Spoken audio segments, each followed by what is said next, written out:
pinakamaingay! Mga kababayan, Andrew E!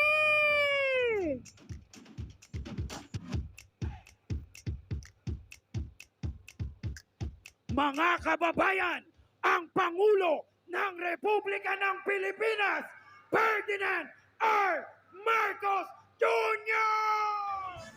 Ng pagkakaisa, alyansa para sa paglaban, alyansa ng bagong Magandang gabi, Binyan! Magandang gabi, Laguna! Maraming salamat po sa inyong napakainit na pagtanggap po sa amin. Ang ating mga kandidato ng Alyansa para sa Senado. Andito po at ay hinaharap po namin at ipapakilala po namin sa inyo. At nakilala na po ninyo dahil mga sikat po ito. Please, sit down, please. Alam niyo po, mabuti naman po at kayo'y nakarating dito sa ating rally upang makita po ninyo ang mga kandidato po ng Alyansa para sa Senado. Marami pong nagtatanong, bakit po ang tawag sa grupo namin ay Alyansa? Madali lang naman po paliwanag dyan. Alam niyo po, kung maalala ninyo ang mga iba't ibang kampanya, makita po ninyo, mga kandidato, pare-pareho po ang suot, pare-parehong kulay. Ngunit kami po, kung titignan ninyo, iba-iba po ang kulay. Bakit po? Dahil lahat po ay nanggaling sa iba't ibang partido. Ngunit nag-alyansa po kami. Nag-alyansa po kami upang maipagsanib puwersa natin lahat ng pinakamagagaling sa lahat ng iba't ibang partido na sila ay magsanib puwersa para tumulong po sa taong bayan, para po tumakbo sa Senado na mailuklok sila sa matataas na posisyon ng Senado ng Pilipinas dahil po nais po nilang tumulong. Nakita naman na po ninyo, narinig po ninyo ang kanilang mga karanasan. Narinig naman po ninyo ang kanilang nagawa na. At narinig din po ninyo ang kanilang mga binabalak at pinapangarap para sa ating bansa.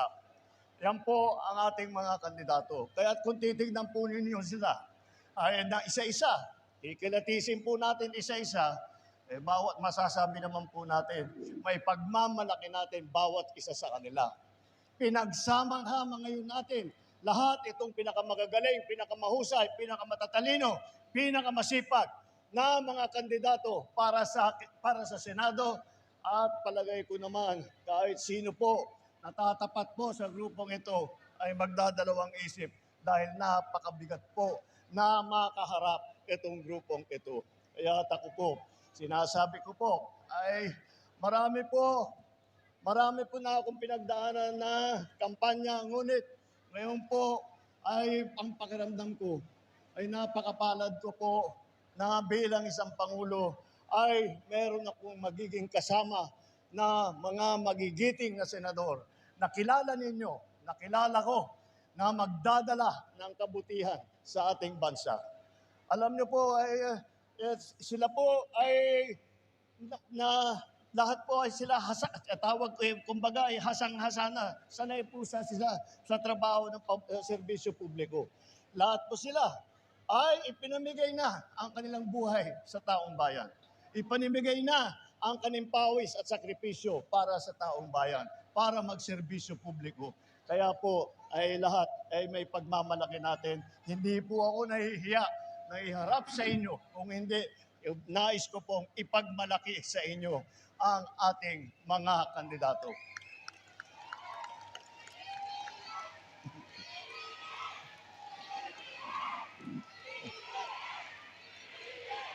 Maraming salamat po. Naalala ko tuloy ang rally natin. Alyansa na ang sigaw natin. Alyansa! Alyansa! Alyansa! Alyansa! Ayan po. At para hindi nyo po makalimutan, pagdating ng Mayo, na ang ating mga kandidato. Tingnan po natin. Ito pong mga kandidatong nakaharap po sa inyo ngayong gabi. Andito po, karamihan po sa kanila ay dumaan po sa Senado. At marami na nga po na kagaya ng nabanggit ni Senator Soto, mga seasoned citizens. Meron din tayo mga baguhan na papasok. Ngunit marami po sa kanila ay dumaan na sa Senado.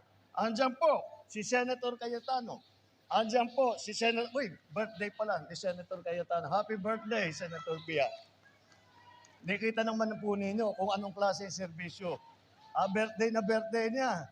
Magpa-party sana. Kung tayo lang, magpa-party tayo sa kasama ng mga pamilya namin. Siya gusto na, nandito siya sa Binyan, kasama ninyong lahat. Kaya po, ang mga naging senador po, si Senator Cayetano, si Senator Lacson, Senator Lapid, Senator Pacquiao, Senator Revilla, Senator Soto, Senator Tolentino po, ay maaasahan po ninyo ito. At sila po ay sanay na po, alam po nila ang gagawin.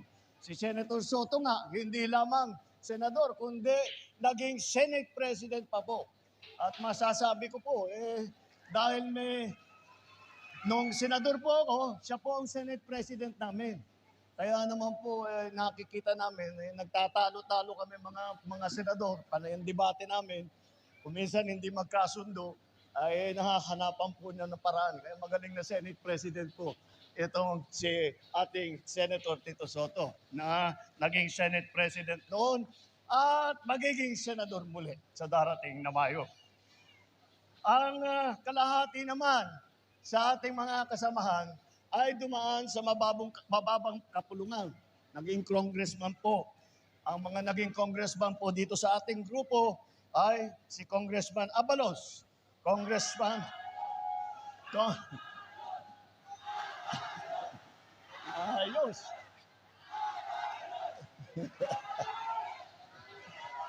Malakas ang pala natin ngayong gabi.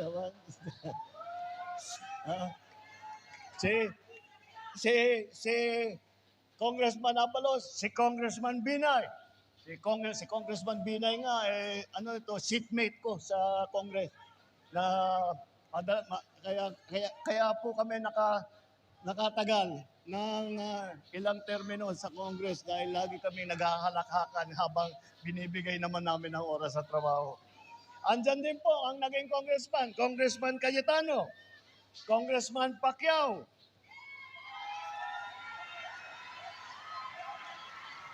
Congressman Tulfo, Congressman Villar. Wala pong mga bagito ito sa pagsusulat ng mga batas. Wala po sa kanila ay mga baguhan. Kaya't maasahan ninyo kapag sila ay nahalal na at umupo sa Senado ay mula pa sa unang oras na kanilang pagserbisyo. Sa unang oras ng unang araw, makita po ninyo, magsisimula na kaagad ang kanilang trabaho. Hindi na po kailangan mag-on-the-job training. Alam na po nila ang gagawin nila. Alam na po nila kung paano paandarin ang pamahalaan. Alam po nila kung paano sumulat ng magagandang batas para matulungan ang ating mga kababayan. At ang ilan naman po sa kanila, apat po ay dumaan po, nagkaroon, humawak po ng cabinet level position. Ibig sabihin, kahit hindi po sekretary, ang kanilang rangko po sa pamahalaan ay parang cabinet secretary. Andito po si Cabinet Secretary ng DILG, Secretary Benhur Abalos. Bakit po siya naging DILG Secretary?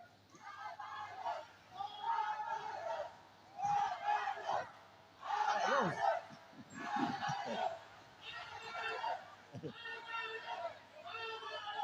Alam niyo po, kaya po naging DLG Secretary po si Benhur Abalos dahil po nung ako'y umupo bilang Pangulo ay naghahanap po kami ng pinakamagagaling para ilagay sa kabinete. Sa DILG po, local government po, ay nag-isip kami ng malalim at iniisip namin sino ba ang sa mga kilala natin ang nakakaunawa ng mabuti sa mga trabaho na ginagawa ng ating mga local government.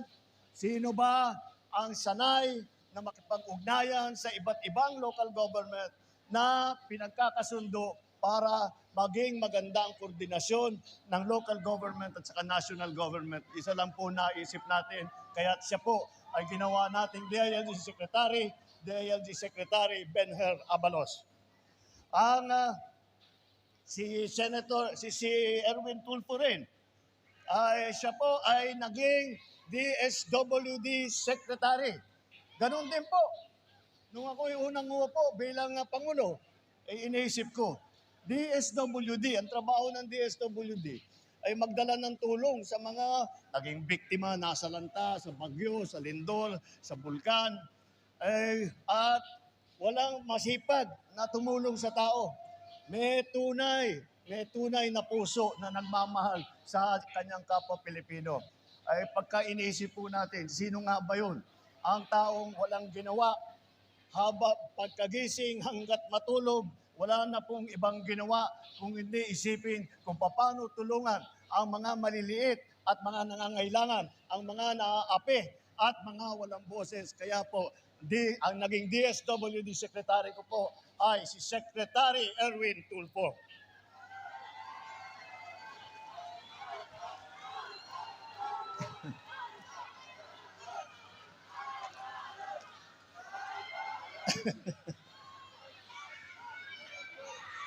Si Senator Tolentino naman po, siya po ay MMDA po siya. Metro Manila Development Authority. Napakahirap po na trabaho yan. Dahil po, ang trabaho ng MMDA, ipagsama-sama ang lahat ng mga lungsod, mga bayan ng Metro Manila, ng NCR, at para magkasundo sila, para maging lahat ng proyekto na ginagawa ng MMDA ay maging matagumpay. At yan po ang kanyang ginagawa. At nung panahon po niya, meron po akong maikikwento sa inyo.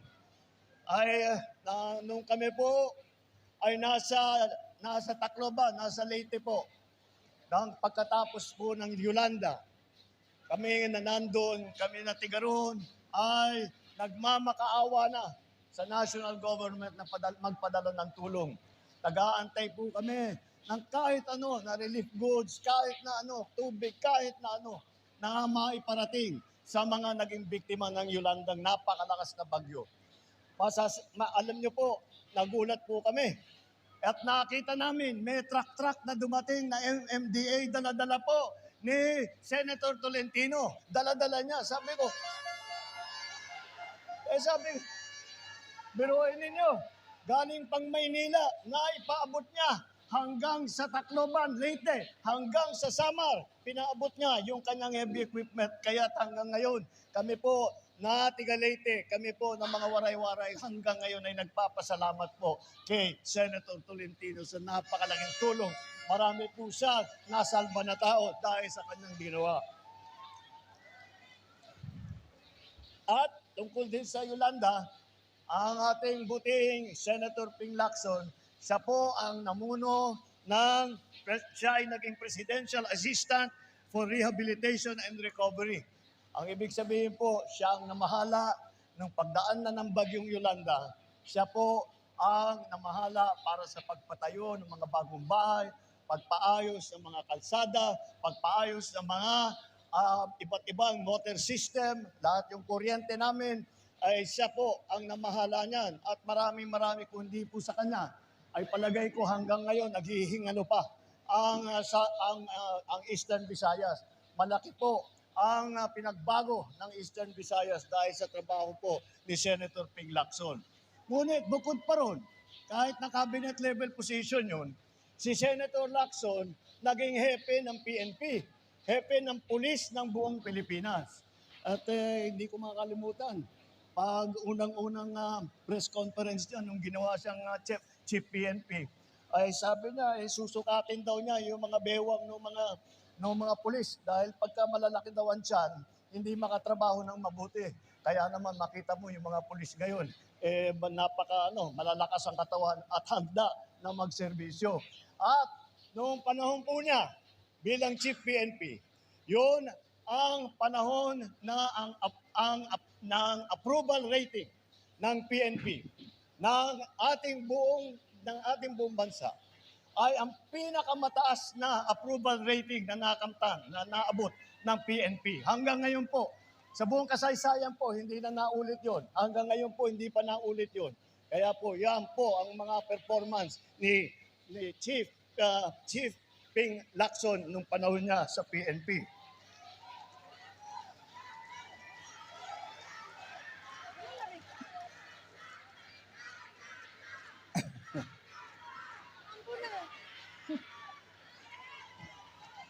Kaya naman, makita ninyo, ang kanilang karanasan ay mula sa local hanggang sa national, hanggang sa cabinet position. Kabisado po nila lahat ng pangangailangan. Kabisado po nila, alam po nila kung paano aayusin at tugunan ang mga problema na hinaharap nating mga Pilipino. Ilan po sa kanila din, kaya local government, pag-usapan natin. Ilan po sa kanilang naging gobernador? Andiyan po ang gobernador ng lungsod ng lalawigan ng Pampanga, ang ating butihing gobernador, Governor Lito Lapid, na ikwento yata niya sa inyo kung ano yung mga nagawa niya. Kung makita po niyo ang Pampanga, parang Laguna po. Ang bilis ng pag-unlad. Ang ganda po ng naging development doon.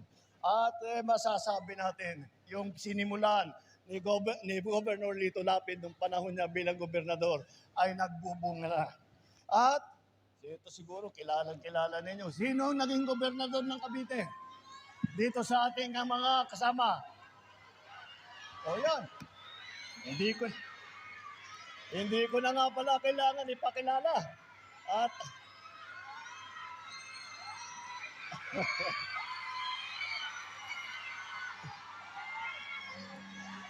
ang ating gobernador ng Cavite, Governor Bong Revilla.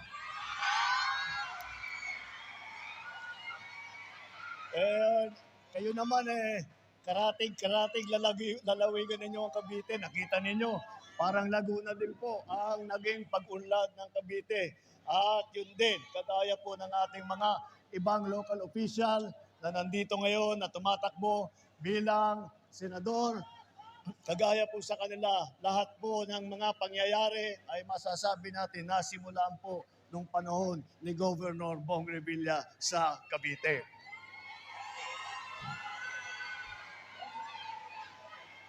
Meron din po tayo mga mayor ng malalaking lungsod.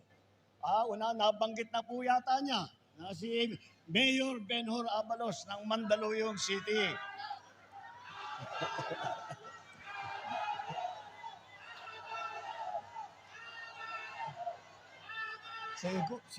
Masarap siguro yung merienda ninyo at malalakas ang boses ninyo. Nagpakain yata si Benhur. Siya po ay naging mayor ng Mandaluyong at nung panahon niya bilang mayor, marami po siyang sinimulan. Marami siyang mga inisyatibo. Kaya po, marami siyang natanggap ng mga premyo at kinikilala po siya bilang isa sa pinakamagaling na mayor sa buong Pilipinas. Kaya yan po ang ating naging mayor, Mayor Benhur Abalos.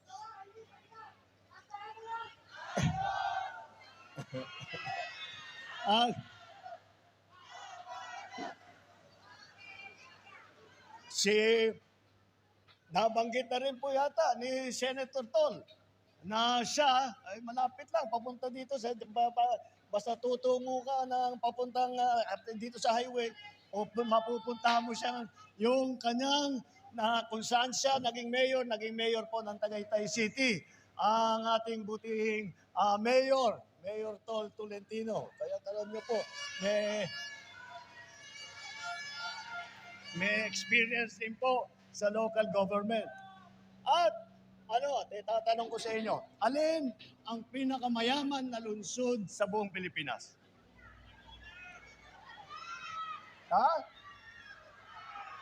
Makati, tumpak. Talaga naman, ang Makati City ang pinakamayaman na lungsod sa buong Pilipinas dahil nandun po yung mga malalaking negosyo. At iisipin niyo po, kung ikaw ay naging mayor ng pinakamayaman na lungsod ng buong Pilipinas, ay napakadali po ng trabaho mo dahil marami kang pondo, marami kang pwedeng gawin. Alam nyo po, yung ating mayor ng Makati, si Mayor Abby Binay, ang ginawa po niya sa malaki niyang pondo, ipinamigay po sa taong bayan. Ginawang libre ang dami-dami pong benepisyong natatanggap ng mga tiga Makati dahil po ay lahat ng nahahawakan na pondo ng ating butihing mayor ay ipinapasa at ibinibigay sa taong bayan. At hindi po natin dapat makalimutan at nabanggit na din po yata na si Senator Tito Soto, naging Vice Mayor din yan ng Quezon City. At mula sa Quezon City po, dahil isa rin sa pinakamayaman at pinakamalaki na lungsod sa buong Pilipinas, ay marami pong gumaya na lungsod doon sa kanilang ginawa sa Quezon City na sinimulaan po noong Vice Mayor Tito Soto. At kung pag-uusapan naman po natin ay ang mga kababaihan, ay makita mo naman kompleto naman tayo na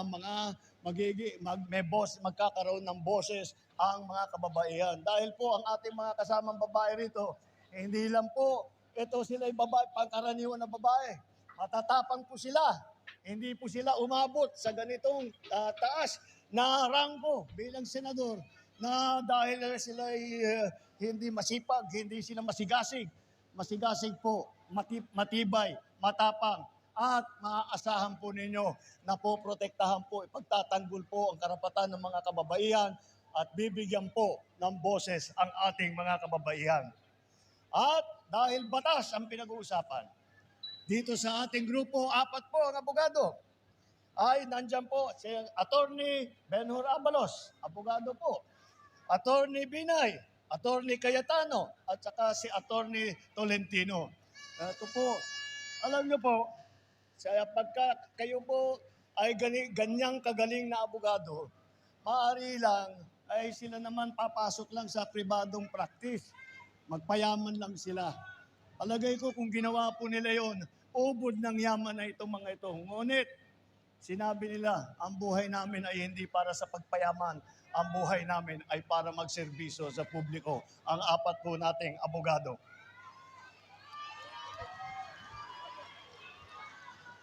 At tignan naman po natin na baka naman karamihan ng ating mga kandidato ay tiga Maynila.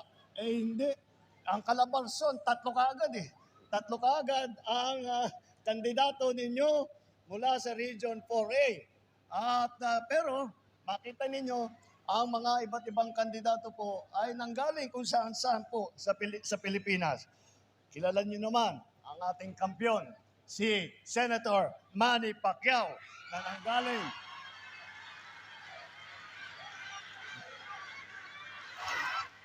nanggaling po sa Bukidnon, sa Jensan, sa Rangani.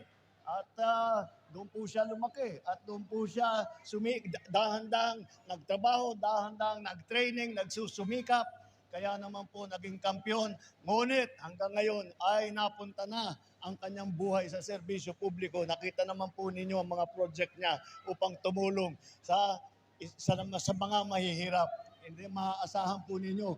Kagaya ng pagka nanggaling po kung ang tao po ay laking hirap, ay matitiyak ninyo kung sila po ay magiging sikat. Pag sila ay sumikat, babalik po at babalik sa mga mahihirap upang natulungan nila dahil naunawaan niya ang kabuhayan, ang kahirapan ng ating mga mahihirap na kababayan. Andyan din po si Erwin Tulfo. Si Erwin Tulfo ay tiga Davao, Davaoenyo po. Davao at saka sa Sulu. Dahil nandyan po, doon po na-destino ang kanyang ama.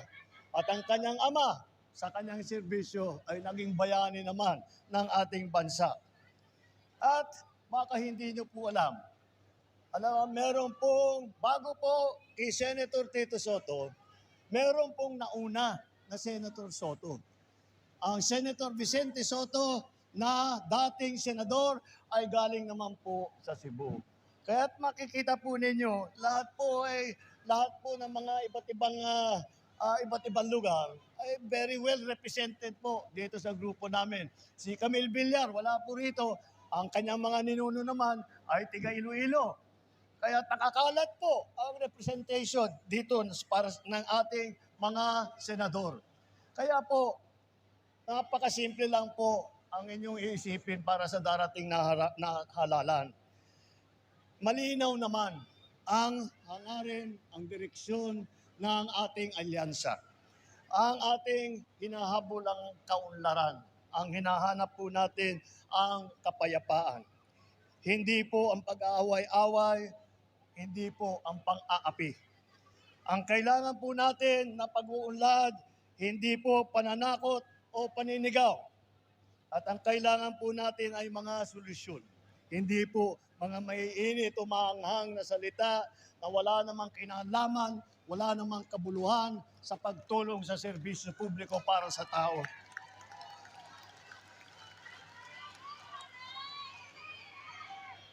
Ang ating mga kandidato ng alyansa, kasama po natin sa pagtataguyod ng interes at kapakanan ng bawat mamamayang Pilipino.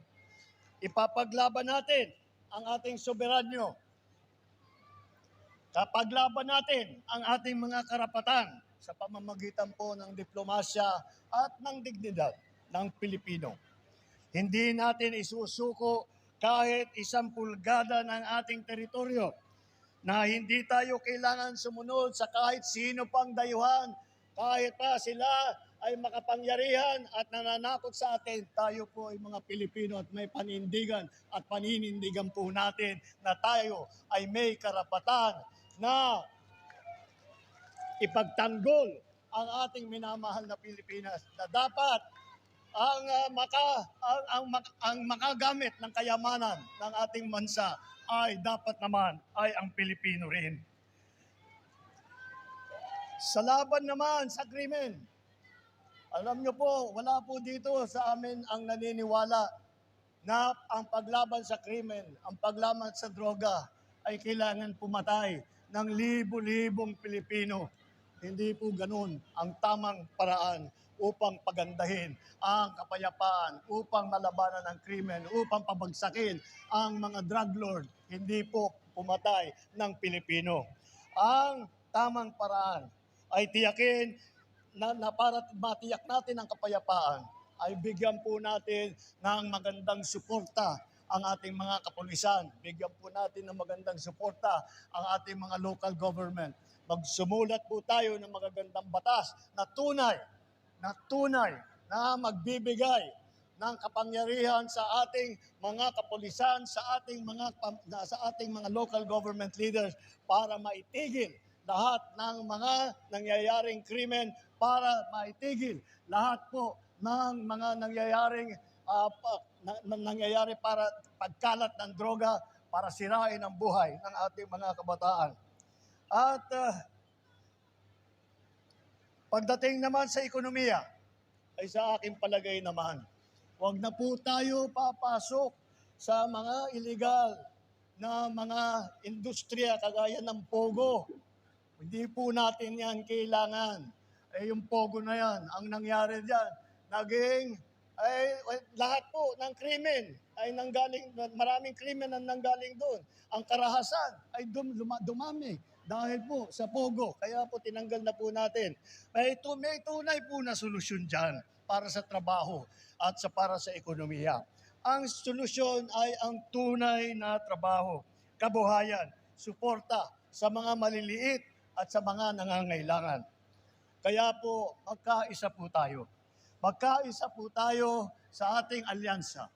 At huwag natin gawing alyansa lamang nitong 11 na tao, 11 na kandidato na tumatakbo bilang senador na kasama sa alyansa. Samahan niyo po kami.